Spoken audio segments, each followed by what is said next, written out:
ভাৰতীয় সভ্যতা খ্ৰীষ্টপূৰ্ব প্ৰায় ৬ষ্ঠ শতিকাৰ পৰা আৰম্ভ হোৱা বুলি গণ্য কৰা হৈছে। কিন্তু মহেঞ্জোদাৰো আৰু হৰপ্পাৰ খননৰ সৈতে ভাৰতীয় সভ্যতাৰ প্ৰাচীনতা প্ৰায় ৫,০০০ খ্ৰীষ্টপূৰ্বলৈ ঘূৰি গৈছে। প্ৰাক ঐতিহাসিক নিদৰ্শনসমূহৰ সন্ধানে দেখুৱাইছে যে ইয়াত ২ নিযুত বছৰ আগতে মানুহৰ কাৰ্যকলাপ আৰম্ভ হৈছিল। একেদৰে বিশ্বাস কৰা হৈছিল যে ভাৰতীয় উপমহাদেশৰ বেছিভাগ অংশ খ্ৰীষ্টপূৰ্ব প্ৰথম সহস্ৰাব্দৰ পিছৰ অংশতহে জনবসতিপূৰ্ণ হৈছিল।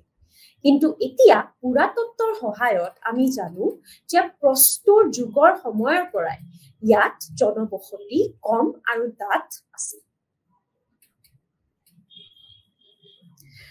খনন আৰু অন্বেষণৰ দৰে পুৰাতাত্ত্বিক পদ্ধতিসমূহৰ গুৰুত্বপূৰ্ণ কিয়নো ই বাণিজ্য, ৰাজ্য, অৰ্থনীতি, সামাজিক দিশ, ধৰ্ম আৰু এনে সাংসাৰিক দিশ যেনে মানুহে কেনেদৰে জীয়াই আছিল, খাইছিল আৰু কি কাপোৰ পিন্ধিছিল আদিৰ ওপৰত গুৰুত্বপূৰ্ণ পৰিমাণ তথ্য প্ৰদান কৰে। খনন কাৰ্যই পেলিঅলিথিক, মেছলিথিক, নিঅলিথিকৰ ওপৰত যথেষ্ট পৰিমাণৰ তথ্য প্ৰদান কৰিছে। চাল্কোলিথিক, লৌহ যুগ, মেগালিথিক আৰু আন বহুতো সংস্কৃতিৰ ওপৰতো ই ডাঙৰ এটা চ'ৰ্চ হিচাপে কাম কৰিব পাৰে। যিহেতু হাৰাপ্পা লিপি এতিয়াও অবোধ্য, ইয়াক এতিয়ালৈকে ডেচিফাৰ কৰিব পৰা নাই, এই সময়ৰ তথ্য কেৱল পুৰাতত্বৰ পৰাই প্ৰাপ্ত কৰা হৈছে। ই আমাক উৎপত্তি, বিস্তাৰ, বসতিৰ প্ৰকাৰ, নগৰ পৰিকল্পনা, বাণিজ্য, ৰাজনীতি, অৰ্থনীতি, কৃষি, চিকাৰ, শস্য, কৃষি সঁজুলি, প্ৰযুক্তি, মণি, মোহৰ, অগ্নিবেদী, ধৰ্ম আৰু এই সভ্যতা কেনেদৰে হ্ৰাস পাইছিল তাৰ বিষয়েও দাঙি ধৰে। গতিকে পুৰাতাত্ত্বিক উৎসসমূহনো কি তাৰ বিষয়ে অলপ জানো হওক। ভাৰতীয় ইতিহাস পুনৰ নিৰ্মাণৰ বাবে বিভিন্ন ধৰণৰ পুৰাতাত্ত্বিক সন্ধান উপযোগী। উদাহৰণস্বৰূপে খনন কৰা অৱশিষ্ট, থিয় হৈ থকা স্মাৰক, ভাস্কৰ্যৰ সকাহ আৰু খোদিত ৰেকৰ্ড, গ্ৰাউণ্ড ৰিকনচাইন্স চাইটৰ জৰিয়তে চিনাক্ত কৰা হয়, য'ত তথ্যচিত্ৰৰ উৎসৰ পৰামৰ্শ, স্থানৰ নাম, প্ৰমাণ আদিৰ দৰে পদ্ধতি অন্তৰ্ভুক্ত থাকে। এৰিয়েল জৰীপৰ জৰিয়তে য'ত অন্তৰ্ভুক্ত থাকে বায়ুবাহিত আৰু মহাকাশবাহিত ৰিম'ট চেন্সিং, সেই স্থানবোৰ যিবোৰ প্ৰায়ে মাটিত হেৰুৱাব পাৰি। লেণ্ডস্কেপত চিহ্নিত হোৱা স্থানবোৰৰ নিষ্পত্তিৰ প্ৰকাৰ, স্থান গঠন প্ৰক্ৰিয়া আৰু পুৰাতাত্ত্বিক বিশ্লেষণত উপনীত হ'বলৈ অধিক তুলনা আৰু প্ৰণালীবদ্ধভাৱে অধ্যয়ন কৰিব পাৰি। বহু সংখ্যক বিশেষজ্ঞই পুৰাতাত্ত্বিক শিল্পকলাৰ অধ্যয়নত জড়িত আছে, যেনে পেলিঅ'অন্টলজিষ্ট, যি জীৱাশ্মসমূহক প্ৰাণীৰ হাড় অধ্যয়ন কৰে, পেলিঅন্টলজিষ্ট, যি জীৱাশ্ম পৰাগ অধ্যয়ন আৰু বিশ্লেষণ কৰে, ভূপ্ৰত্নতাত্ত্বিক, যি পৃথিৱীৰ গঠন আৰু মাটি আৰু পলসৰ আৰ্হি অধ্যয়ন কৰে, আৰ্কীয় প্ৰাণীবিজ্ঞানী, যি স্থানবোৰৰ পৰা প্ৰাণীৰ প্ৰজাতিবোৰ অধ্যয়ন, চিনাক্ত আৰু বিশ্লেষণ কৰে, নৃতাত্ত্বিক প্ৰত্নতাত্ত্বিকসকল, যিসকলে অতীত সম্পৰ্কীয় অনুমানত উপনীত হ'বলৈ জীৱিত লোক আৰু জনজাতি অধ্যয়ন কৰে, আৰু তেনেধৰণৰ বহুতো। এতিয়া খনন হৈছে 2 প্ৰকাৰৰ। এটা হৈছে উলম্ব আৰু এটা হৈছে পথালিকৈ কৰা খনন কাৰ্য। স্তৰকৰণ প্ৰকাশ কৰাৰ লক্ষ্যৰে উলম্ব খনন কৰা হয় আৰু গভীৰ জমাট কটা হয়। পথালি খননে সেই স্তৰৰ শিল্পকলা আৰু বৈশিষ্ট্যবোৰৰ মাজত স্থানিক সম্পৰ্ক প্ৰকাশ কৰিবলৈ এটা নিৰ্দিষ্ট স্তৰৰ ডাঙৰ এলেকা মুকলি কৰি পথালি মাত্ৰাৰ ওপৰত গুৰুত্ব দিয়ে। বহুতো খননকাৰীয়ে খনন কৌশলৰ সংমিশ্ৰণ ব্যৱহাৰ কৰে। পৰীক্ষাগাৰৰ বিশ্লেষণ অন্তৰ্ভুক্ত থকা শিল্পকলাবোৰৰ প্ৰণালীবিদ্ধ অধ্যয়নৰ জৰিয়তে পুৰাতত্ত্ববিদসকলে অতীতৰ জীৱন উপায় আৰু ঘটনা সম্পৰ্কে সিদ্ধান্ত উপনীত হয়। আজি আগতে অধ্যয়ন কৰাৰ যোগ্য বুলি বিবেচনা নকৰা বিভিন্ন সামগ্ৰী গুৰুত্বপূৰ্ণ বুলি বিবেচনা কৰা হয়, যেনে পুৰা বীজ, উদ্ভিদৰ সামগ্ৰী, পৰাগৰ অৱশিষ্ট আৰু প্ৰাণীৰ অৱশিষ্ট উদ্ধাৰ, জীৱ-জন্তু আৰু অতীত পৰিস্থিতি তন্ত্ৰ আহাৰ পুনৰ নিৰ্মাণ কৰিবলৈ জীৱ-জন্তু আৰু মানুহ দুয়োৰে দাঁত আৰু হাড়, অতীতত ৰোগ আৰু আহাৰৰ প্ৰকাৰ নিৰ্মাণ কৰিবলৈ ইত্যাদি ইউজ কৰা হয়। আজি প্ৰত্নতাত্ত্বিকসকলৰ ওচৰত বহুত সংখ্যক ডেটিং পদ্ধতি আছে, যাৰ জৰিয়তে তেওঁলোকে এটা নিৰ্দিষ্ট শিল্পকলাৰ বয়স নিৰ্ধাৰণ কৰে। ৰেডিঅ' কাৰ্বন ডেটিং হৈছে আটাইতকৈ জনপ্ৰিয় আৰু জমাত আটাইতকৈ সচৰাচৰ হোৱা শিল্পকলা, যেনে কাঠ, কয়লা, কাঠ, বীজ, উদ্ভিদৰ সামগ্ৰী, মানুহ আৰু জন্তুৰ হাড়ৰ অৱশিষ্টৰ তাৰিখ দিব পাৰি। অন্যান্য পৰম ডেটিং কৌশলো ব্যৱহাৰ কৰা হয়, যেনে স্বৰূপে থাৰ্মোলিউমিনেসেন্ট ডেটিং, মৃৎশিল্প পুৰা টেৰাকোটা তাৰিখ ইত্যাদি উলিয়াবলৈ এইটো পদ্ধতি ইউজ কৰা হয়, এই ডেটিং পদ্ধতিটো ইউজ কৰা হয়। তাৰপিছত হৈছে ডেন্ড্ৰক্ৰনলজি, য'ত আমি গছ কাঠৰ বিভিন্ন আঙুঠিত বয়স আৱণ্টন কৰিব পাৰো। আমি আন শাখা যেনে এপিগ্ৰাফি আৰু নিউমিছমেটিক্স আদিৰ পৰা লাভান্বিত হৈছো। আমি সাংখ্যিক উৎস অবিহনে বেছিভাগ ইণ্ডো-গ্ৰীক শাখা, সাকা পল্লৱাছ আৰু কুষাণ ৰজাৰ বিষয়ে জানিব নোৱাৰিলোহেঁতেন।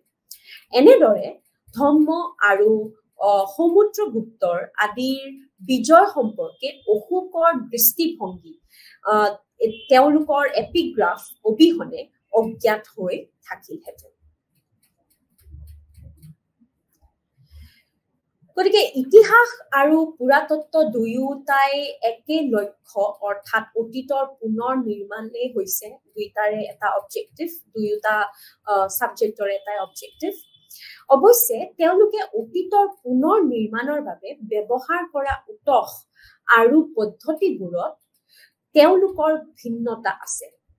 তথ্যৰ বাবে লিখিত উৎস ব্যৱহাৰ কৰা ইতিহাসৰ বিপৰীতে পুৰাতত্ত্ব অধ্যয়ন কৰে পৃথিৱীত মানুহে সৃষ্টি কৰা আৰু ব্যৱহাৰ কৰা সামগ্ৰীবোৰ অৱশিষ্ট। এই সামগ্ৰীবোৰে মানুহৰ আচৰণ আৰু অভিজ্ঞতাৰ বিষয়ে তথ্যবোৰ সন্নিৱিষ্ট কৰি ৰাখিব পাৰে। এই অৱশিষ্টবোৰে মানুহে ব্যৱহাৰ কৰা আৰু বৰ্জন কৰা বিভিন্ন বস্তু সামগ্ৰী লয়, যেনে শিলৰ সঁজুলি, গাঁথনি, ইটা, ধাতুৰ বস্তু, ভাস্কৰ্য, মুদ্ৰা, শিলালিপি আদি, যিবোৰে মাটিত আৰু ইয়াৰ তলত পুৰাতাত্ত্বিক ৰেকৰ্ডত সংৰক্ষণ কৰা হৈছিল। ইয়াৰ ভিতৰত মুদ্ৰা আৰু শিলালিপিৰ অধ্যয়নবোৰ ক্ৰমান্বয়ে নিউমিছমেটিক্স আৰু এপিগ্ৰাফি নামেৰে তেওঁলোকক ভাগ কৰা হৈছে। তেওঁলোকৰো উপশাখা আছে। মানৱ অতীতক বহলভাৱে দুটা ভাগত বিভক্ত কৰা হৈছে। এটা হৈছে ঐতিহাসিক আৰু এটা হৈছে প্ৰাক-ঐতিহাসিক সময়। ঐতিহাসিক সময়টো সেই সময়ৰ পৰা আৰম্ভ হৈ যেতিয়া প্ৰায় ৫,০০০ বছৰ আগতে বিভিন্ন অঞ্চলত লিখা দেখা গৈছিল। পিছলৈ লিখনি বিকশিত হোৱাৰ লগে লগে ইয়াক বিভিন্ন ধৰণে ব্যৱহাৰ কৰা হৈছিল, যেনে ৰেকৰ্ড বজাই ৰখা আৰু সাহিত্যিক লিখনিত। অৱশ্যে স্বাক্ষৰ কাল হৈছে মানৱ অতীতৰ এক অতি সৰু অংশ, যি আমাক কেৱল যোৱা কেইহাজাৰ বছৰৰ অনুসন্ধান কৰাত সহায় কৰে। সেয়ে প্ৰাক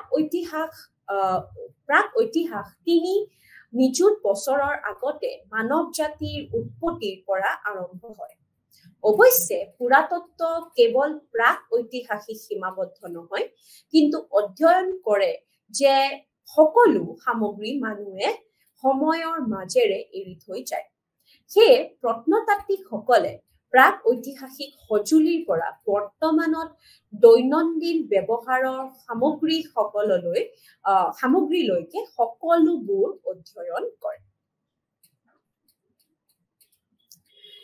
পুৰাতত্ত্বৰ ইতিহাসনো কি?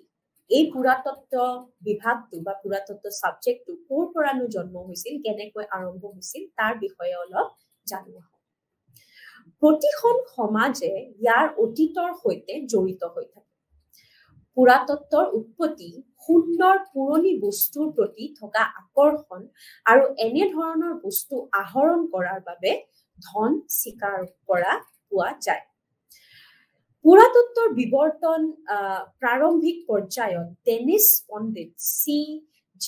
থমছন 1817 চনৰ পৰা প্ৰস্তৰ যুগ, ব্ৰঞ্জ যুগ আৰু লৌহ যুগৰ 3 যুগ প্ৰণালী ৰচনা কৰিছিল। এই সময়ৰ পুৰাতত্ত্বত পাঠ আধাৰিত পুৰাতত্ত্ব আৰু প্ৰাক ঐতিহাসিক পুৰাতত্ত্ব অন্তৰ্ভুক্ত আছিল, যিবোৰ গ্ৰন্থৰ ওপৰত আধাৰিত নাছিল। ই আজি পৰিৱেশ পুৰাতত্ত্ব, জৈৱ পুৰাতত্ত্ব, ভূ পুৰাতত্ত্ব আদিৰ দৰে কেইবাটাও শাখাত বহুগুণে বৃদ্ধি পাইছে। ভাৰততো পুৰাতত্ত্ব আৰম্ভণি একে আছিল। এইটো ঔপনিৱেশিক কালত দুঃসাহসীসকলৰ অন্বেষণৰ পৰা আৰম্ভ হৈছিল, যাৰ পিছত এন্টিকুৱেৰিয়ানিজম হৈছিল, য'ত খনন আৰু প্ৰাসংগিক বিশ্লেষণৰ কঠোৰ পদ্ধতি অবিহনে স্থান আৰু শিল্প অধ্যয়ন কৰা হৈছিল। আৰম্ভণিতে পাঠ সহায়ক পুৰাতত্ত্বৰ আধিপত্য আছিল। ছাৰ এলেকজেণ্ডাৰ কানিংহামে ভাৰতীয় উপমহাদেশৰ উত্তৰ অংশৰ দৈৰ্ঘ্য আৰু প্ৰস্থ তাৰ যোগ কৰিছিল। জুয়ান ডাঙৰ দৰে চীনা তীৰ্থযাত্ৰীৰ বিৱৰণত উল্লেখ হুয়ান হিউচাং ডাঙৰ, যোন এজন চীনা তীৰ্থযাত্ৰী আছিল, তেওঁৰ বিৱৰণত উল্লেখ কৰা হৈছে যে চহৰ আৰু বসতিবোৰ চিনাক্ত কৰিবলৈ চেষ্টা কৰিছিল। গতিকে 1861 চনত ভাৰতীয় পুৰাতাত্ত্বিক জৰীপ কানিংহামৰ সৈতে ইয়াৰ প্ৰথম মহানিৰ্দেশক হিচাপে প্ৰতিষ্ঠা কৰা হয়। 19বিংশ শতিকাৰ শেষৰ দশকবোৰত কেইবাটাও অঞ্চল জৰীপ কৰা হৈছিল, স্মাৰকসমূহ মেপ কৰা হৈছিল আৰু নথিভুক্ত কৰা হৈছিল। বিংশ শতিকাৰ আৰম্ভণিতে পুৰাতত্ত্বৰ প্ৰতি তেওঁলোকৰ অপৰিসীম আগ্ৰহ আৰু ভাৰতীয় উপমহাদেশত পুৰাতাত্ত্বিক অৱশিষ্টৰ প্ৰতি সন্মানৰ বাবে ভাইচৰয় লৰ্ড কাৰ্জনে প্ৰচেষ্টাত প্ৰাচীন ভাৰতীয় স্মাৰক সংৰক্ষণ আইন 1904 চনত প্ৰাচীন ভাৰতীয় স্মাৰক সংৰক্ষণ আইনত গৃহীত হৈছিল। AHIA ছাৰ জন মাৰ্শ্বেলে আৰু ছাৰ মাৰ্টিমাৰ হুইলৰে অধীনত ভাৰতীয় উপমহাদেশত অন্বেষণ আৰু বৃহৎ পৰিমাণৰ খনন কাৰ্য চলাইছিল। স্বাধীনতাৰ পিছতে AHIA ইয়াৰ কাম সম্প্ৰসাৰিত কৰা অব্যাহত ৰাখিছিল। একে সময়তে পুৰাতত্ত্বৰ অনুশাসন কেইবাখনো বিশ্ববিদ্যালয় আৰু শৈক্ষিক প্ৰতিষ্ঠানত শিকোৱা আৰম্ভ হৈছিল, যিবোৰ পুৰাতাত্ত্বিক গৱেষণাৰ ক্ষেত্ৰতো সক্ৰিয় আছিল। আজি AHI এখন বিশাল প্ৰতিষ্ঠান। ডেকান মহাবিদ্যালয়ৰ দৰে ৰাজ্যিক পুৰাতাত্ত্বিক বিভাগৰ আৰু শৈক্ষিক প্ৰতিষ্ঠানো আছে। বহুতো বিশ্ববিদ্যালয়ত পুৰাতত্ত্ব শিকোৱা আৰু খনন কাৰ্য চলোৱা হৈছে।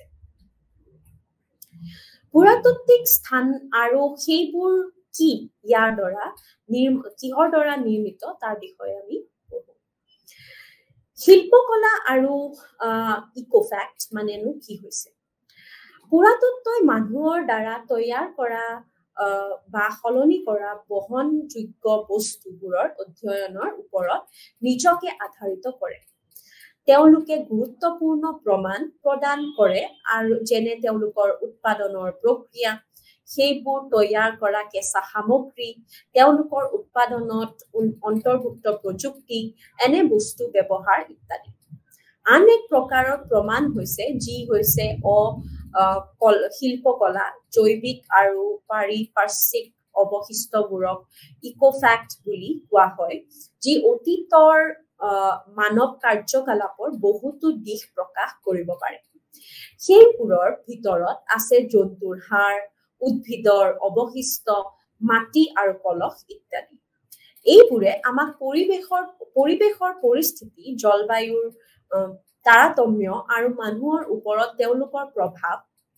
তেওঁলোকে কেনে ধৰণৰ খাদ্য খাইছিল ইত্যাদিৰ সৈতে সম্পৰ্কিত দিশবোৰ বুজাত সহায় কৰে পুৰাতাত্ত্বিক স্থান মানেনো কি তাৰ বিষয়ে জানো হওক পুৰাতাত্ত্বিক স্থানবোৰত শিল্পকলা পৰিৱেশিষ্ট তথ্য বৈশিষ্ট্য আৰু গাঁথনি একেলগে পোৱা যায় এটা পুৰাতাত্ত্বিক স্থান হৈছে এনে এক ঠাই য'ত মানুহৰ কাৰ্যকলাপৰ গুৰুত্বপূৰ্ণ চিন থাকে অৰ্থাৎ এইবোৰ এনেকুৱা ঠাই য'ত মানুহে অতীতত কিছু কাৰ্যকলাপ কৰিছিল মানুহৰ দ্বাৰা সম্পাদন কৰা কাৰ্যকলাপৰ পৰিসৰ অতি বিস্তৃত গুহা চিত্ৰৰ পৰা পিৰামিড নিৰ্মাণলৈকে ষ্টোনহেঞ্জ মহেঞ্জোদাৰোৰ দৰে চহৰৰ পৰা এখন সৰু ঠাইলৈ য'ত চিকাৰী সংগ্ৰাহকাৰীসকলে তেওঁলোকৰ শিলৰ সঁজুলি তৈয়াৰ কৰিছিল সেয়েহে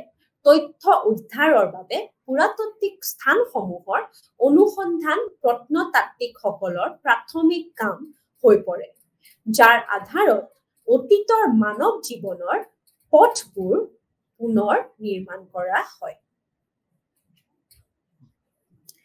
এতিয়া প্ৰশ্ন আমাৰ আগত এইটো আহিছে যে প্ৰত্নতাত্ত্বিকসকলে স্থানবোৰ কেনেকৈ গঠন কৰে অৰ্থাৎ প্ৰত্নতাত্ত্বিকসকলে তেওঁলোকক আৱিষ্কাৰ কৰা অৱস্থাত তেওঁলোকে কেনেকৈ উপস্থিত হ'ব এটা প্ৰত্নতাত্ত্বিক স্থান গঠন কৰাৰ দুটা উপায় আছে এটা হৈছে ইয়াৰ সাংস্কৃতিক মূল চাবলৈ আৰু এটা হৈছে তাৰ প্ৰাকৃতিক মূলটো ধৰি যাবলৈ এইবোৰক গঠন প্ৰক্ৰিয়া বুলি কোৱা হয় সাংস্কৃতিক গঠন প্ৰক্ৰিয়াৰ অৰ্থ হৈছে মানুহে ইচ্ছাকৃতভাৱে এনে স্থানত কৰা কাৰ্যকলাপ যেনে শিল্পকলা নিৰ্মাণ আৰু ব্যৱহাৰ কৰা ঘৰ নিৰ্মাণ কৰা বা সেইবোৰ এৰি দিয়া আৱৰ্জনা নিষ্কাশনৰ বাবে গাঁত খনন কৰা বস্তুবোৰ পেলাই দিয়া ইত্যাদি বা বস্তু হেৰুওৱাৰ দৰে দুৰ্ঘটনাজনিত কাৰ্যকলাপ প্ৰাকৃতিক গঠন প্ৰক্ৰিয়াবোৰে প্ৰকৃতিক ঘটনাৰ জৰিয়তে স্থানটোৰ সমাধিস্থলক প্ৰাথমিকভাৱে নিয়ন্ত্ৰণ কৰে উদাহৰণস্বৰূপে প্ৰকৃতিৰ শক্তি যেনে বতাহ পানী বা জন্তুৰ কাৰ্যকলাপে মানুহৰ দ্বাৰা পৰিত্যাগ কৰাৰ পিছত কোনো স্থানত থকা বস্তুবোৰৰ প্ৰকৃতিক পৰিৱৰ্তন আনিছে বতাহ সূৰ্য বৰষুণ গাঁথনিবোৰ লাহে লাহে আঁতৰ কৰে বতাহ বালি বা বৰষুণৰ দ্বাৰা অনা পলসবোৰে লাহে লাহে সেই স্থানত জমা হয় কেতিয়াবা স্থান বা স্থানবোৰ বানপানীৰ ফলত হোৱা বালি জমাৰ দ্বাৰা সমাধিস্থ কৰা হয় বতাহ সূৰ্য বৰষুণে গাঁথনিবোৰ লাহে লাহে আঁতৰ কৰে বতাহ বাহিত বালি বা বৰষুণৰ দ্বাৰা অনা পলসবোৰ লাহে লাহে যিহেতু এতিয়া স্থান জমা হয় কেতিয়াবা স্থান বা স্থানবোৰৰ বানপানীৰ ফলত হোৱা বালি জমাৰ দ্বাৰা সমাধিস্থ কৰা হয় প্ৰাকৃতিক গঠন প্ৰক্ৰিয়াবোৰে হৈছে এজেন্ট যি কেতিয়াবা পুৰাতাত্ত্বিক ৰেকৰ্ড ৰক্ষা কৰাত সহায় কৰে উদাহৰণস্বৰূপে 79 খ্ৰীষ্টপূৰ্ব ইটালীৰ পম্পে চহৰখন ভেসুভিয়াছ পৰ্বতৰ ছাইৰ তলত সমাধিস্থ কৰা হৈছিল অগ্নেয়গিৰিৰ ছাইৰ চহৰখন 79 CEৰ দৰে সংৰক্ষণ কৰা হৈছিল একেদৰে অত্যাধিক ঠাণ্ডা পৰিস্থিতিত যেনে আল্পছ বা আৰ্কটিক আদিৰ দৰে বৰফৰ এলেকা বা মৰুভূমি বা পৰ্বতবোৰত হোৱা অত্যাধিক শুকান পৰিস্থিতিবোৰে জৈৱিক সামগ্ৰী সংৰক্ষণ কৰে। উদাহৰণবোৰৰ ভিতৰত আছে ইজিপ্তৰ পিৰামিড বা পেৰুৰ ইণ্ডেছ পৰ্বতমালা হোৱা মামিজ। আৰ্দ্ৰভূমিৰ জলাভূমি অঞ্চলবোৰে জৈৱিক সামগ্ৰী যেনে কাঠ, উদ্ভিদৰ সামগ্ৰী আদি যেনে ব্ৰিটেইনৰ ষ্টাৰ কাৰৰ স্থানত সংৰক্ষণ কৰে।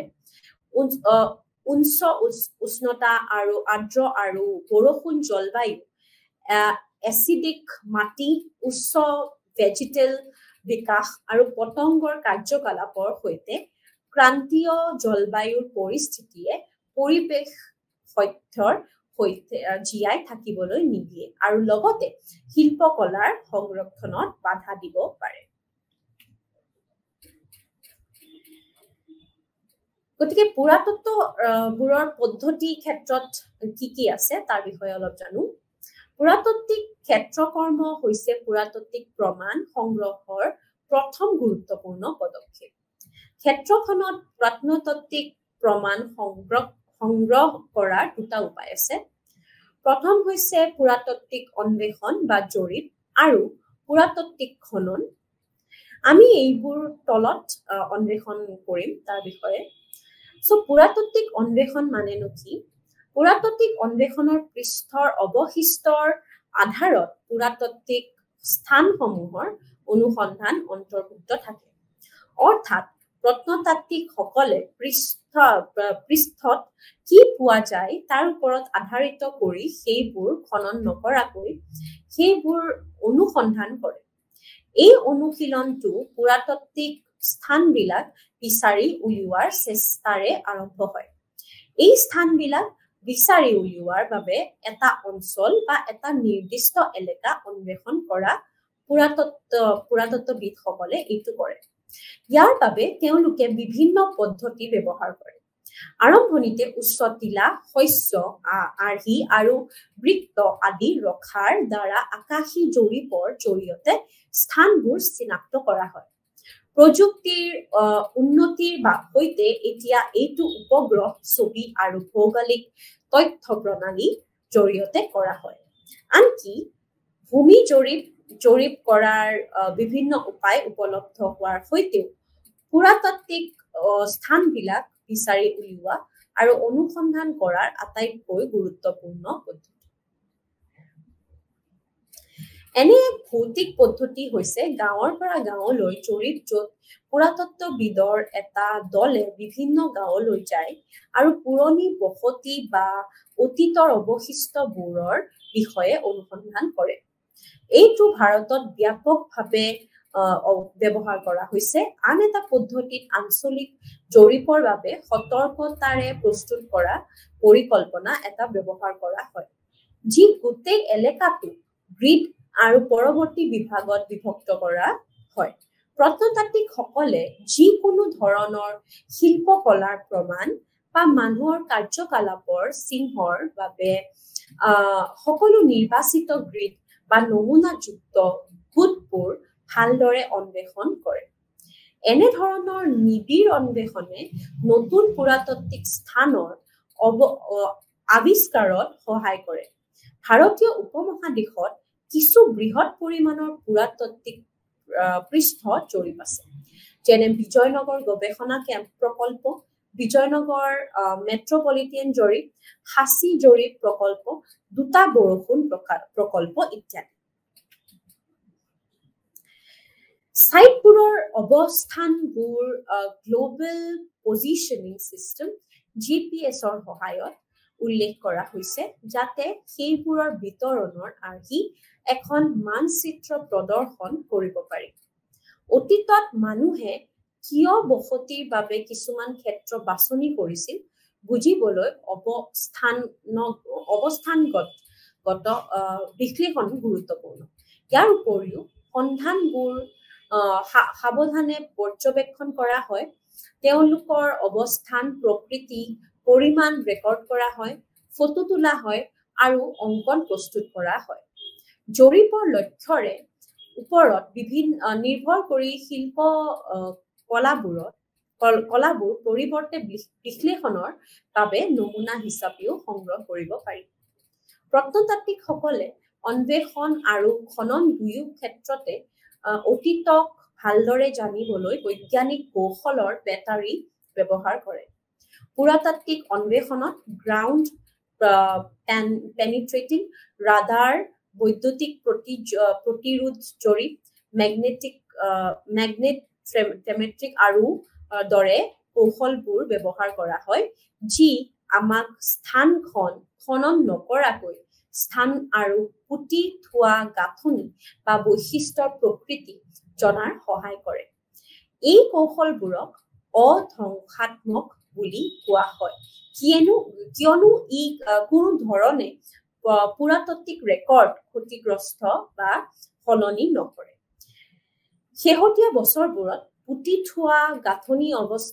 আৱিষ্কাৰৰ ক্ষেত্ৰত পোহৰ চিনাক্তকৰণ আৰু ৰেঞ্জিং পদ্ধতি অতি গুৰুত্বপূৰ্ণ এই পদ্ধতি এটা নিৰ্দিষ্ট জৰীপ ক্ষেত্ৰত লেজাৰ সেন্সৰ কঢ়িওৱা অনা এখন বিমানে দ্ৰুতগতিত লেজাৰ বিমবোৰ মাটিলৈ স্পন্দন কৰে ই মাটিৰ উচ্চতা অনুসৰি ইয়াৰ সঠিক ছবি সৃষ্টি কৰে বিভিন্ন ছফ্টৱেৰেৰে সহায়ত তেতিয়া পুতি থোৱা গাঁথনিবোৰ চিনাক্ত কৰা হয় এই কৌশলটো সেই অঞ্চলবোৰত যথেষ্ট সহায়ক য'ত অতি ঘন গছ-গছনি আছে যিটো অন্বেষণ কৰাটো অতি কঠিন উদাহৰণস্বৰূপে LIDR ব্যৱহাৰেৰে মেছো আমেৰিকাৰ মায়া সভ্যতাৰ নতুন গাঁথনিগত কমপ্লেক্স আৰু কেম্বোডিয়াৰ মধ্যযুগীয় খেমাৰ সাম্ৰাজ্য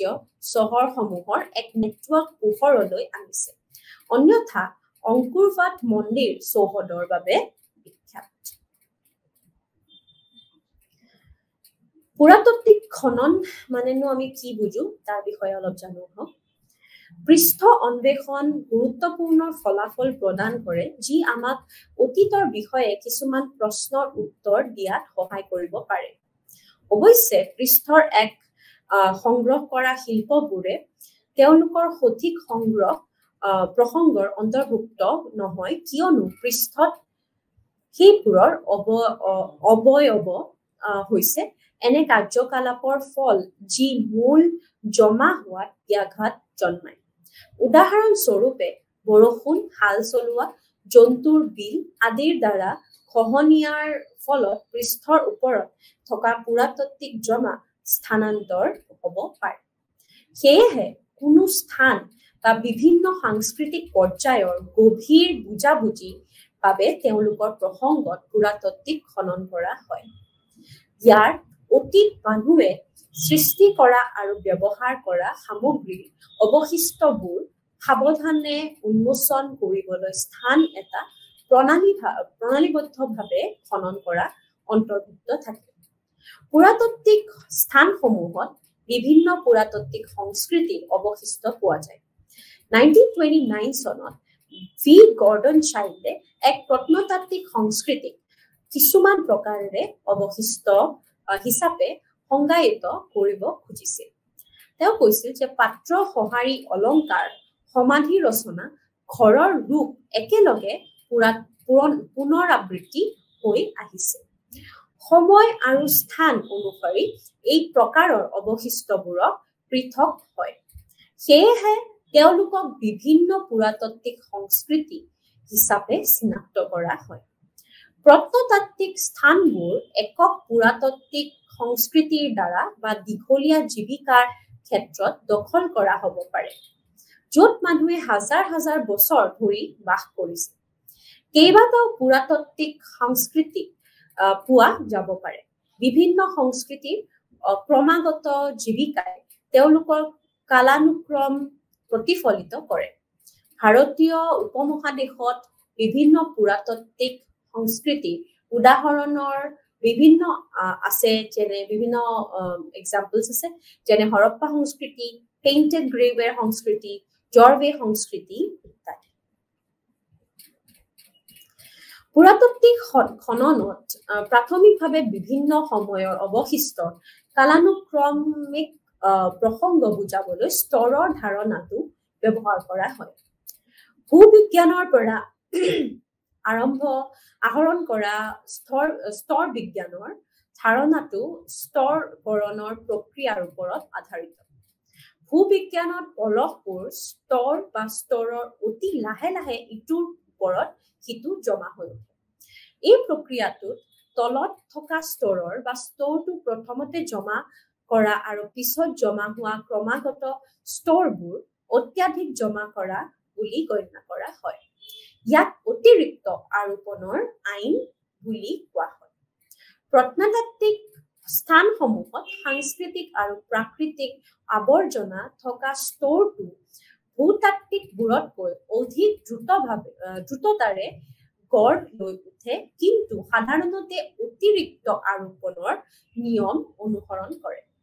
সেয়েহে পুৰাতাত্ত্বিক স্থানবোৰত জীৱিকাৰ প্ৰথম চিনবোৰ নিম্নতম স্তৰত পোৱা যায় আৰু জমা শীৰ্ষত উপনীত হোৱাৰ লগে লগে আমি পৃষ্ঠৰ ওপৰত আটাইতকৈ শেহতীয়া বৃত্তিৰ সৈতে ক্ৰমাগত বৃত্তি দেখিবলৈ পাওঁ।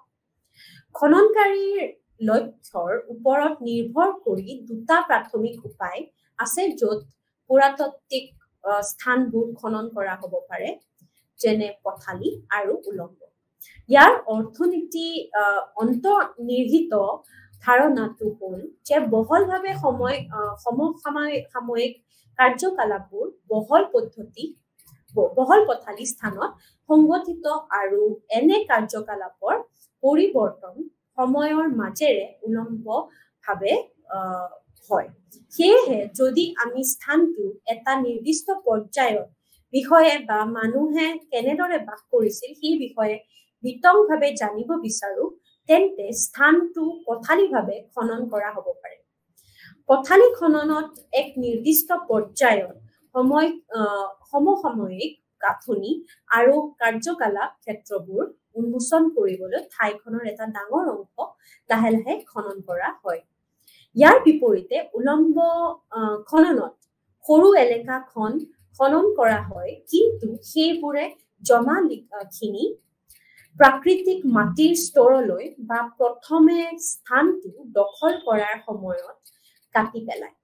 এনেদৰে উলম্ব খননে সময়ৰ মাজেৰে স্থানটোত কালানুক্ৰমিক পৰিৱৰ্তনৰ এক আভাস প্ৰদান কৰিবলৈ সক্ষম হয়।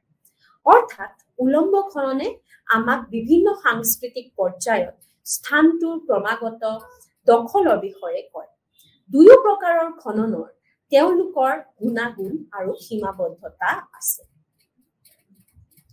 পুৰাতাত্ত্বিক খনন এক ধ্বংসাত্মক প্ৰক্ৰিয়া, কিয়নো বস্তুবোৰ উন্মোচন কৰিবলৈ জমা আঁতৰ কোনো প্ৰয়োজন নহ'বও পাৰে, কিন্তু এইটোৱে এটা অপৰিৱৰ্তনীয় প্ৰক্ৰিয়া য'ত এবাৰ খনন কৰাৰ পিছত পুৰাতাত্ত্বিক জমা পুনৰ উদ্ধাৰ কৰিব নোৱাৰি। সেয়েহে পুৰাতত্ত্ববিদসকলে প্ৰমাণৰ বিৱৰণ খনন আৰু লিপিবদ্ধ কৰাত পৰম যত্ন লয়।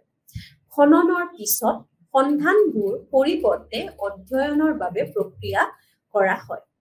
খননৰ ফলত অতীত যুগৰ পৰা বিভিন্ন ধৰণৰ সামগ্ৰী উদ্ধাৰ কৰা হয়। এই সামগ্ৰীবোৰ আমাক মানুহে কেনে ধৰণৰ ঘৰত বাস কৰিছিল সেয়া কয়। এই তথ্যৰ বিষয়ে কেইবাটাও প্ৰশ্ন সোধা হ'ব পাৰে, যেনে পুৰা ইটা বা ৱাটল এণ্ড ডো নিৰ্মিত গাঁথনিবোৰ আছিল নেকি? তেওঁলোকৰ বসতিসমূহ কুঁৱা, টেংক, বাথৰুম, শৌচালয়, সংৰক্ষণৰ স্থান, নিষ্কাশন, মন্দিৰ বা উপাসনাস্থলী আদি আছিল নেকি? তেওঁলোকে কেনে ধৰণৰ সঁজুলি ব্যৱহাৰ কৰিছিল? তেওঁলোক দীঘলীয়া দূৰত্ব ব্যৱসায়ত নিয়োজিত আছিল নেকি? তেওঁলোক সামাজিক আৰু ৰাজনৈতিক ব্যৱস্থা কি হ'ব পাৰে? তেওঁলোকৰ মৃতকৰ সৈতে কেনে ব্যৱহাৰ কৰিছিল ইত্যাদি। গতিকে অতীতৰ মানৱ জীৱন এই আৰু বহুতো দিশ বস্তুৰ দ্বাৰা অনা হয় সৃষ্টি আৰু ব্যৱহাৰ কৰা লোকসকলৰ অৱশিষ্ট থাকে। পুৰাতাত্ত্বিক অন্বেষণ আৰু খননৰ জৰিয়তে সংগ্ৰহ কৰা প্ৰমাণবোৰে আমাক অতীত বুজি পোৱাত যথেষ্ট সহায় কৰে। শিল্পকলা আৰু অন্যান্য অৱশিষ্ট সংগ্ৰহৰ পিছত প্ৰথম প্ৰক্ৰিয়াটো হ'ল শ্ৰেণী বিভাজন। শ্ৰেণী বিভাজনে মূলত আমাৰ ইয়াৰ কেঁচা মাল, মাত্ৰা আদিৰ দৰে ভিন্ন গুণাগুণ অনুসৰি অৰ্ডাৰ দি সামগ্ৰী একত্ৰিত কৰাৰ অৰ্থ বুজায়।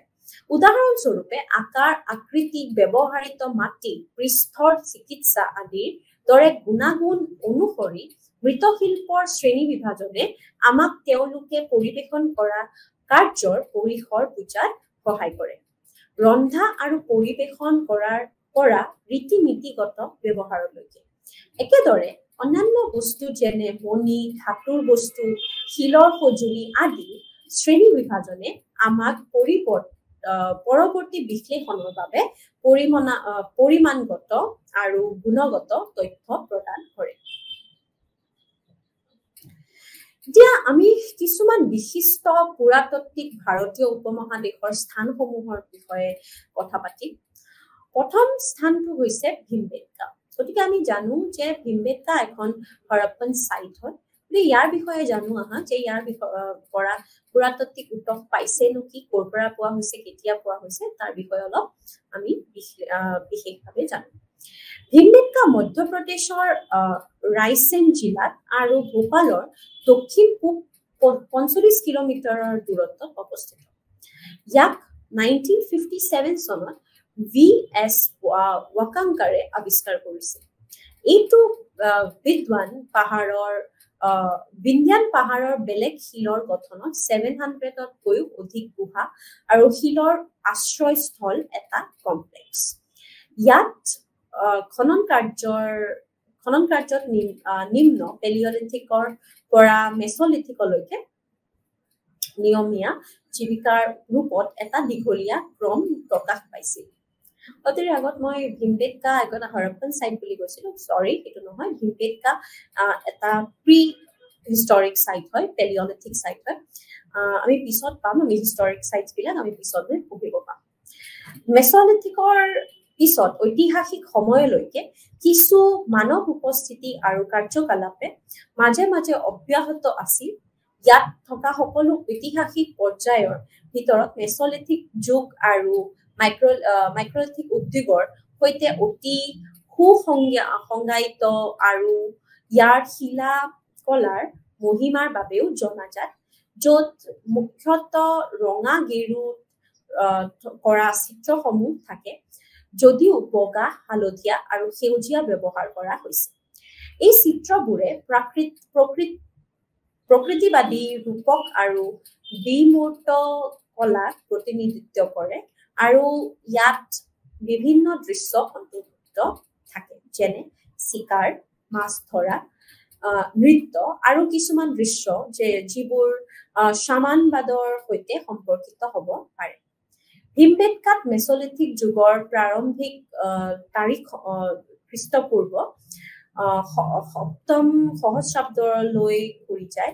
ইয়াৰ সাৰ্বজনীন ঐতিহাসিক গুৰুত্বৰ বাবে ইয়াক 2003 চনত ইউনেস্কো বিশ্ব ঐতিহ্য তালিকাত অন্তৰ্ভুক্ত কৰা হৈছে। ইয়াৰ পিছত আমি জানো মেৰগড় ক'ত আছে। মেৰগড় আৰু এটা ইম্পৰ্টেণ্ট প্ৰি হিষ্টৰিক সাইট হয়। ভাৰতীয় উপমহাদেশৰ আটাইতকৈ পুৰণি গাঁও বসতিসমূহ ভিতৰত এটা হৈছে মেৰগড়। বৰ্তমান পাকিস্তানৰ বালুচিস্তানৰ ওচৰৰ কাশী সমভূমিৰ উত্তৰ অংশৰ বুলান উপত্যকাত অৱস্থিত। ইয়াত খনন কাৰ্যত 200 হেক্টৰ এলেকাত 7টা ব্যক্তিগত ষ্ট'ৰ সিঁচৰিত হৈ ৰখা হৈছে। 1 আৰু 2য় পৰ্ব নিওলিথিক আৰু পৰৱৰ্তী সময়বোৰ হৈছে চেলকলিথিক। ইয়াত প্ৰাৰম্ভিক স্তৰত নিওলিথিক আৰম্ভণি খ্ৰীষ্টপূৰ্ব 8ম সহস্ৰাব্দলৈ ৰখা হৈছে। মানুহে হস্তনিৰ্মিত বোকা ইটাৰে নিৰ্মিত সৰু আয়তকাৰ কোঠাৰ ঘৰত বাস কৰিছিল শিলৰ সজুলিবোৰৰ ভিতৰত নিয়লিথিক মাটি বা পালিশ কৰা কোঠাৰ পোৱা গৈছে যদিও ব্লেড আধাৰিত মাইক্ৰলিথবোৰ প্ৰচুৰ পৰিমাণে আছিল পিহি থকা শিল কিছুমান হাড়ৰ সজুলি যেনে অল বেজি আদিও পোৱা গৈছিল এটা নেক্ৰপলিছত বিস্তৃত সমাধি পোৱা গৈছিল তেওঁলোকৰ গাতটোৰ এটা ফালে এটা ঠাই কটা হৈছিল য'ত শৰীৰ আৰু কবৰৰ সামগ্ৰীবোৰ ৰখা হৈছিল ইয়াক বুকাৰ ইটাৰ বোৰৰ দ্বাৰা বন্ধ কৰা হৈছিল শৰীৰটো ৰঙা গেৰুৰে আবৃত হৈছিল আৰু আছিল যিটো উৰ্বৰতা সম্পৰ্কীয় বিশ্বাস সূচিত কৰিব পাৰি আগবঢ়োৱা গুৰুত্ব সামগ্ৰীবোৰৰ ভিতৰত আছিল বিটুমেন শাৰীযুক্ত বাস্কেট তাম আৰু খোলাৰ মণি কেইটামান কংকাল হেডবেণ্ড আৰু বেল্টৰ সৈতে পোৱা গৈছিল যেনে খোলাৰ মণিৰে তৈয়াৰ কৰা কঁকালৰ অলংকাৰ আৰু ষ্টিয়েটাইট মণিৰে নিৰ্মিত নেকলেছ ফিৰোজা আৰু লেপিছ লাজুলি মণিও হয় ফিউজৰ বালুচিস্তান আৰু আফগানিস্তানৰ পৰা আহিব পাৰে খোলাটো প্ৰায় 500 কিলোমিটাৰ দূৰত মাক্ৰান উপকূলত উদ্ভৱ হলহেঁতেন এইটোৱে দেখুৱায় যে ইতিহাসৰ আৰম্ভণিতে বিনিময় নেটৱৰ্ক স্থাপন কৰা হৈছিল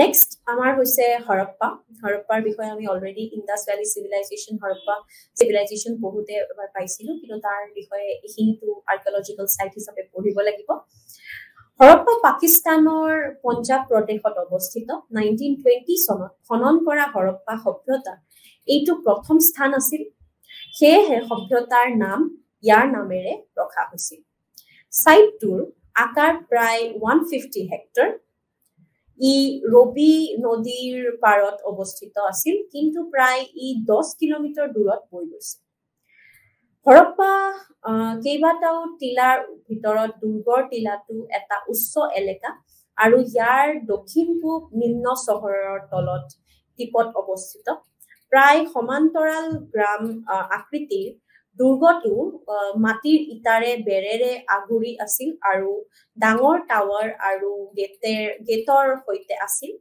দুৰ্গৰ উত্তৰ এটা গ্ৰেনাৰী 18টা বৃত্তাকাৰ কৰ্মক্ষেত্ৰ আৰু কৰ্মীৰ কোৱাৰ্টাৰ চিনাক্ত কৰা হৈছে নিম্ন চহৰৰ এলেকাত বিভিন্ন কৰ্মশালা প্ৰকাশ কৰিছিল য'ত খোলা তাম এগ্ৰেট এজেট শিল্পকলা তৈয়াৰ কৰা হৈছিল নিম্ন চহৰৰ কিছু অংশ ঘৰ নলা গা ধোৱাৰ প্লেটফৰ্ম আদি প্ৰকাশ পাইছে হৰপ্পাত দুটা কবৰস্থান আছে এটা হৈছে সিটেবল টিলাৰ দক্ষিণে কবৰস্থান H আৰু এটা হৈছে R37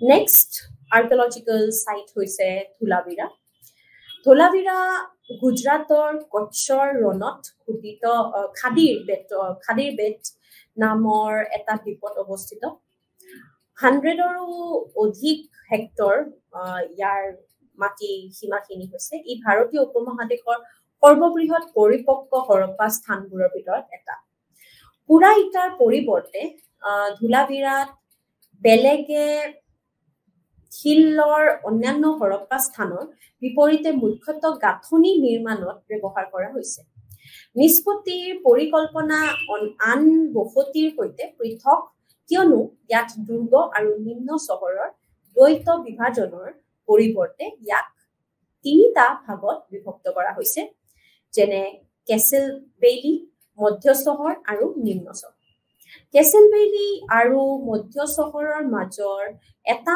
মুকলি এলেকাত সম্ভৱত অনুষ্ঠানিক উদ্দেশ্যৰ বাবে ব্যৱহৃত ষ্টেডিয়াম হিচাপে চিনাক্ত কৰা হৈছে চহৰখনে এক অন্যান্য পানী সংগ্ৰহ আৰু ব্যৱস্থাপনা প্ৰণালী গৌৰৱ কৰিছিল ই দুটা সোঁতৰ মাজত অৱস্থিত যাৰ ওপৰত বান্ধবোৰ কেইবাটাও ডাঙৰ আৰু আয়তকাৰ জলাশয়লৈ পানী যোগান ধৰিবলৈ নিৰ্মাণ কৰা হৈছিল, যিবোৰ দুৰ্গ, বেইলি, মধ্য চহৰ আৰু নিম্ন চহৰৰ চাৰিওফালে অৱস্থিত আছিল। বসতি আৰু জলাশয়ৰ এই তিনিটা বিভাগ আবদ্ধ কৰাটো এটা দুৰ্গৰ দেৱাল আছিল, য'ত প্ৰতিটো কোণত আয়তকাৰ বুৰঞ্জী আছিল। নেক্সট আৰ্কিঅলজিকেল সাইটৰ কথা আমি পঢ়িম, সেয়া হৈছে মহেঞ্জোদাৰো। হৰপ্পা সভ্যতাৰ সৰ্ববৃহৎ স্থান মহেঞ্জোদাৰো সিন্ধু নদীৰ পৰা 5 কিলোমিটাৰ দূৰত পাকিস্তানৰ সিন্ধু প্ৰদেশত অৱস্থিত। স্থানটোৰ আকাৰ প্ৰায় 200 হেক্টৰ, য'ত দুটা টিলা আছে, দুৰ্গ আৰু নিম্ন চহৰ। দুৰ্গ অঞ্চলটো প্ৰায় 400 × 200 মিটাৰ এলেকাত এটা কৃত্ৰিম বোকা আৰু ইটা প্লেটফৰ্মৰ ওপৰত নিৰ্মাণ কৰা হৈছিল। এই টিলাটোত গ্ৰেট বাথ হৈছে এক অসামান্য গাঁথনি, যি অভিযান্ত্ৰিকক প্ৰতিনিধিত্ব কৰে। হৰপ্পা লোকসকলৰ দক্ষতাৰ ওপৰতো ই এটা ভাল এক্সাম্পল সেট কৰে। ই 14.5 মিটাৰ দীঘল, 7 মিটাৰ বহল আৰু 2.5 মিটাৰ গভীৰ। ইয়াৰ সৰ্বাধিক এই টিলাটো অন্যান্য গাঁথনিবোৰ কোঠাৰ, পুৰোহিত মহাবিদ্যালয় আৰু এছেম্বলি হল হিচাপে চিনাক্ত কৰা হৈছে। নিম্ন চহৰখনক 4টা বহল পথৰ দ্বাৰা মুখ্য খণ্ডত বিভক্ত কৰা হৈছিল, যি উত্তৰ, দক্ষিণ আৰু পূব পশ্চিম দিশে গৈছিল। নিম্ন চহৰবোৰত বিভিন্ন আকাৰৰ বহুতো ঘৰৰ অৱশেষ পোৱা গৈছিল, যি সম্ভৱত স্থিতিৰ পাৰ্থক্য সূচায়। ইয়াৰে এটা ঘৰত বিখ্যাত পুৰোহিত ৰজা শিলৰ ভাস্কৰ্য পোৱা গৈছিল। বৃহৎ সংখ্যক দোকান আৰু তামোলৰ কাম, মালা নিৰ্মাণ, মৃৎশিল্প নিৰ্মাণ, খোলা ৰখা কৰ্মশালাও চিনাক্ত কৰা হৈছে। ঘৰবোৰত বাথৰুমৰ উপৰিও অনুমান কৰা হৈছে যে মহেঞ্জোদাৰোত 700তকৈও অধিক কুঁৱা থাকিব পাৰে, যি চহৰখনৰ আনুমানিক জনসংখ্যাৰ সৈতে খাপ খায়। ইয়াৰ নেক্সট সাইটটো হৈছে তক্ষশিলা। তক্ষশিলা পাকিস্তানৰ ৰাৱালপিণ্ডিত সিন্ধুছৰ পূৰ্বত অৱস্থিত। ইয়াৰ গুৰুত্ব বৌদ্ধ, জৈন আৰু ব্ৰাহ্মণীয় লগত গ্ৰীকো ৰোমান গ্ৰন্থৰ পৰা প্ৰতিফলিত হয়। পুৰাতাত্ত্বিকভাৱে ই ভাৰতীয় উপমহাদেশৰ আটাইতকৈ বিস্তৃতভাৱে খনন কৰা প্ৰাচীন চহৰৰ স্থান। তক্ষশিলাত 3টা টিলা আছে, ঘিৰ, চিৰকাপ আৰু চিৰহুক, যিবোৰ ক্ৰমান্বয়ে প্ৰাৰম্ভিক ঐতিহাসিক সময়ত স্থাপন কৰা হৈছিল। ভিৰ হৈছে আটাইতকৈ পুৰণি চহৰৰ স্থান, যি খ্ৰীষ্টপূৰ্ব প্ৰায় 6ষ্ট-5ম শতিকা আৰম্ভ হৈছিল আৰু খ্ৰীষ্টপূৰ্ব 2য় শতিকালৈ অব্যাহত আছিল। মৌৰ্যকালত তক্ষশিলাৰ পৰিকল্পনা এলোমেলো আছিল। 4টা পথ, 5টা লেন আৰু সংশ্লিষ্ট ঘৰ চিনাক্ত কৰা হৈছিল। কিছুমান নাগৰিক পৰিকল্পনা মুকলি ঠাই আৰু ৰাস্তাত অস্বীকাৰ কৰা পাত্ৰৰ দ্বাৰা সূচিত কৰা হয়।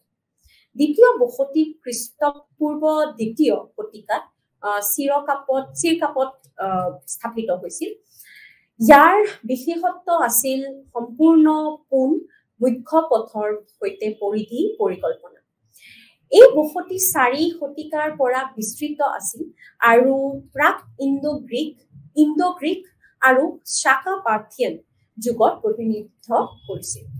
খ্ৰীষ্টপূৰ্ব 1ম শতিকাৰ শেষত কুষাণসকলে চিৰহুকৰ ঠাইত এখন নতুন চহৰ স্থাপন কৰিছিল।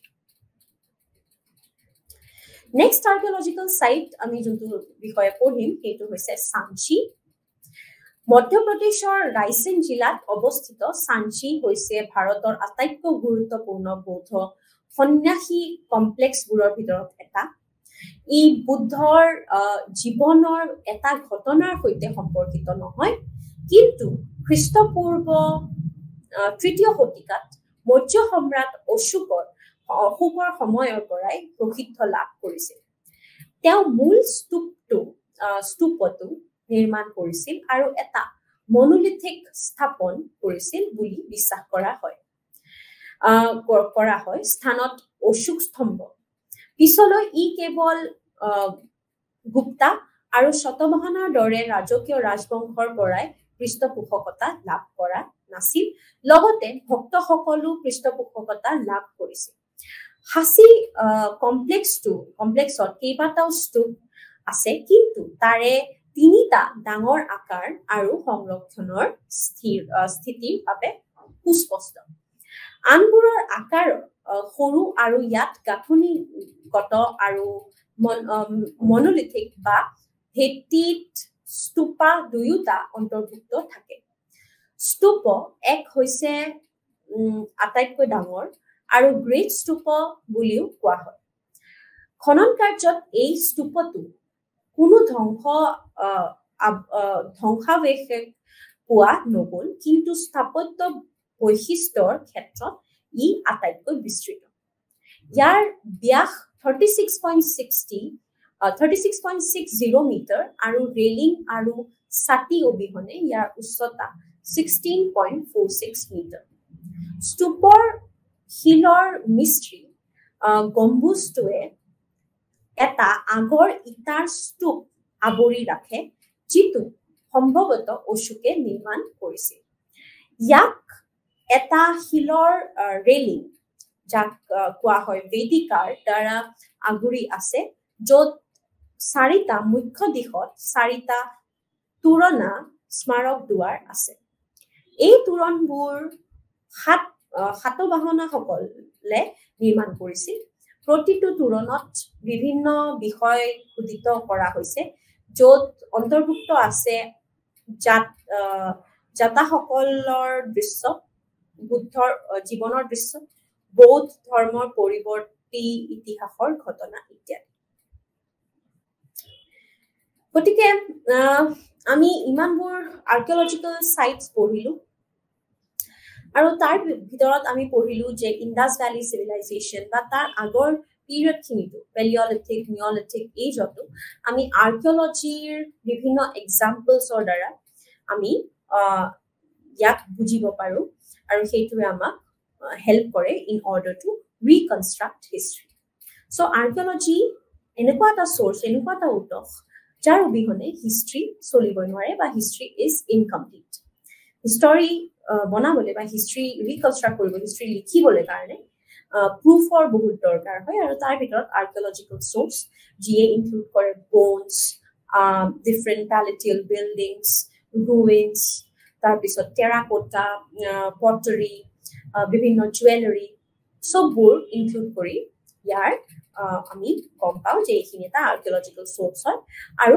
আৰ্কিঅলজিকেল সোৰ্সে হিষ্ট্ৰী লিখোতে বহুত হেল্প কৰে because it acts like a evidence to the one who is reconstructing the history আৰু গতিকে আমি এতিয়া সাৰাংশ অলপমান জানো আমি কি পঢ়িলো আজি লেসনটোত গতিকে পুৰাতত্ত্বই মানুহৰ দ্বাৰা এৰি থোৱা সামগ্ৰীৰ অধ্যয়নৰ জৰিয়তে অতীতৰ পুনৰ নিৰ্মাণত সহায় কৰে ক্ষেত্ৰত খোজ কঢ়া আৰু বিভিন্ন ধৰণৰ অধ্বংসাত্মক বৈজ্ঞানিক পদ্ধতি ব্যৱহাৰ কৰি পৃষ্ঠ অন্বেষণৰ দ্বাৰা ক্ষেত্ৰখনত তথ্য সংগ্ৰহ কৰা হয় পুৰাতাত্ত্বিক স্থানসমূহত খননে আমাক তেওঁলোকৰ সঠিক প্ৰেক্ষাপট শিল্পকলা আৰু পৰিবেশ তথ্যৰ বিষয়ে অৱগত কৰে গতিকে আমি গম পালো যে এই গোটেইখিনি আমি যিমানবোৰ পঢ়িলো সাইটছবোৰৰ বিষয়ে গতিকে গোটেইখিনি এই সাইটছবোৰ পুৰাতাত্ত্বিক স্থানসমূহত আমি খনন কাৰ্যৰে বহুত বস্তু আমি উপলব্ধ হৈছে আৰু সেই খনন কাৰ্যৰ পৰা আমি বহুতবোৰ এভিডেন্স পাইছো খননৰ পিছত সামাজিক বিজ্ঞান আৰু প্ৰাকৃতিক বিজ্ঞানৰ পৰা গ্ৰহণ কৰা পদ্ধতি আৰু কৌশলৰ জৰিয়তে বিভিন্ন ধৰণৰ প্ৰমাণৰ বিশ্লেষণ কৰা হয় গতিকে এভিডেন্সটো আমি পালো হয় কিন্তু we will also take the help of different subjects like আমি সায়েন্সৰ হেল্প ললো জিওগ্ৰাফিৰ হেল্প ললো আৰু সেইখিনিৰে আমি কি কৰিলো এটা ডাঙৰ পিকচাৰ এটা বনাই দিলো এটা ডাঙৰ এটা হিষ্টৰিকেল ইম্পৰ্টেন্স কেনেকুৱা হ'ব পাৰে সেইখিনি বিষয়ে আমি তেনেদৰে ৰিকনষ্ট্ৰাক্ট কৰিব পাৰিলো এইবোৰে আমাক প্ৰমাণবোৰ ডেট কৰাত অতীতৰ মানৱ আচৰণ বসতি উৎপাদন প্ৰক্ৰিয়া আৰু অতীতৰ প্ৰযুক্তি বাণিজ্য আৰু বিনিময় জীৱিকা আৰু আহাৰ আৰু সামাজিক জীৱনৰ স্থিতি ধৰ্ম ৰীতি নীতি আদিৰ দৰে দিশবোৰ বুজিবলৈ সক্ষম কৰে আমি আৰ্কিঅলজিকেল এভিডেন্সৰ পৰা কি বুজিলো আমি এয়া বুজিলো যে আগৰ মানুহে কেনেকৈ ট্ৰেড কৰিছিল কাৰ লগত ট্ৰেড কৰিছিল আউটাৰ ট্ৰেড কৰিছিল না এক্সপৰ্টছ হৈছিল নে নাই ফৰেন লেণ্ডছৰ লগত কণ্টেক্টছ আছে নে নাই ৰিলিজন কি ধৰণৰ আছিলে ওকে কেনেকুৱা ধৰণৰ ইকনমি আছিলে সেইবোৰৰ বিষয়ে আৰু লগত customs social norms of the সোসাইটিখন কেনে ধৰণৰ চলিছিল মানুহবোৰে কি পিন্ধিছিল সেইটো সময়ত কেনে ধৰণৰ খাদ্য খাইছিল সেই entirely we can know about the ancient period or any other periods from archaeological sources.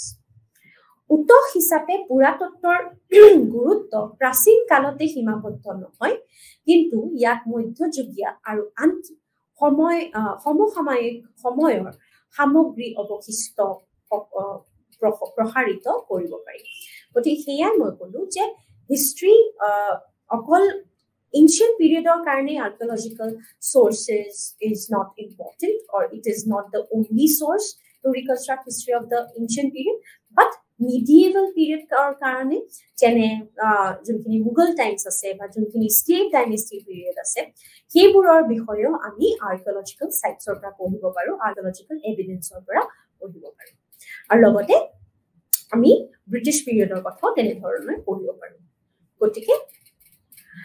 গতিকে সেই বুৰে আমাক হেল্প কৰে আৰ্কিঅলজিকেল সোৰ্সে তেনেকৈ আমাক হিষ্ট্ৰী ৰিকনষ্ট্ৰাক্ট কৰাত হেল্প কৰে গতিকে সেইখিনিয়ে হৈছে আজিৰ লেসন আই হোপ তোমালোকে বুজি পাইছা আৰু ইয়াতে আমি বিভিন্ন আৰ্কিঅলজিকেল সাইটছৰ কথাও পঢ়িলো আমি এইটো পঢ়িলো যে আৰ্কিঅলজিয়ে কেনেকৈ আমাক হিষ্ট্ৰী এভিডেন্স হিচাপে আমাক হেল্প কৰে গতিকে ধোলাবিৰা হৰপ্পা মেহেৰগড় আৰু লগতে ভীমবেটকা এইবোৰে আমাক এক্সাম্পল সেট কৰে for rewriting history on archaeological evidence archaeological evidenceৰ ভিতৰত numismatic source পৰে গতিকে ইয়াতে আমি শেষ কৰিছো আজিৰ লেসনটো ধন্যবাদ